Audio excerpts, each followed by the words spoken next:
Hello everyone, this is Kalis Kane. Thank you so much for being here and thank you for your support. In this video guys, I am going to show you a DIY moss pole. Before we get to work, and if you are new to this channel, please don't forget to hit that subscribe button and the notification bell so that you will always be updated every time I upload a new video. And if you like this video, please don't forget to leave a comment and share to your friends. Alright, let's get started. So ito na guys, gaya ng sinabi ko noong last video ko na isi-share ko sa inyo kung paano ko ginawa yung aking moss pole. So ito na guys ang ating mga kailangan. Ang ating vinyl fencer wire, PVC pipe cut into desired length, yan, pinutol-putol ko na yan. Ang ating orchid moss at ang ating fishing line. Simple lang ang ating gagawin guys. I cut the vinyl fencer wire just enough to wrap around the PVC pipe after we place the moss that has been soaked for at least 15 minutes. Fill up the vinyl wire with wet moss for at least 1 inch thick. There you go. Wrap it around and stabilize it with fishing line. Siguraduhin lang guys na talagang mahigpit ang pagkakatali. I just wanna share to you guys that using the moss is a little messy, but I like the fact that I know this moss holds moisture a lot better.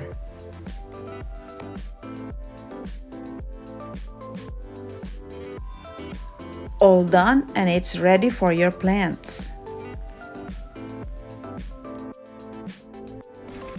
Another moss pole that I'm going to show you guys is the one that is made of Coco Coir. It is so much easier and faster to make.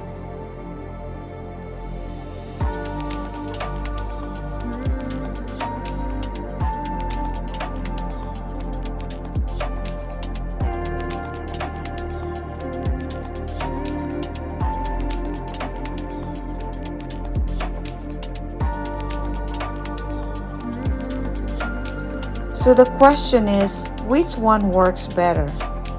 Is it the moss pole with the sphagnum moss or the moss pole with the Coco Coir? To me personally, I think it's the same. They have the same purpose.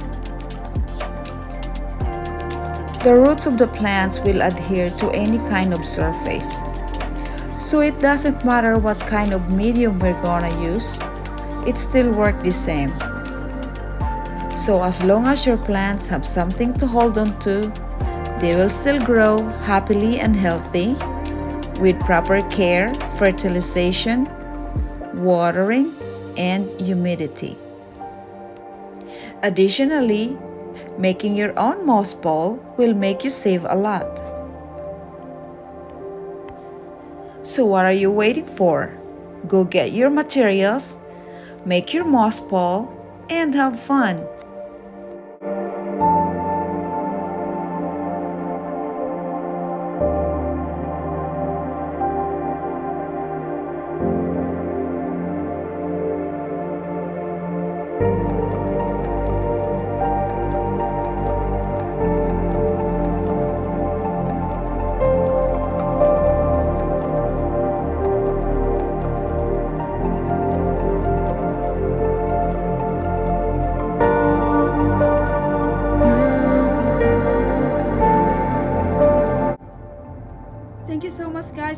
watching and I hope you like my video.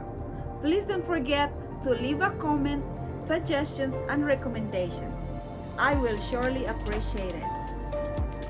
Before you forget, hit that subscribe button and the notification bell so that you will always be updated every time I upload a new video. Thank you so much and I hope to see you in my next vlog.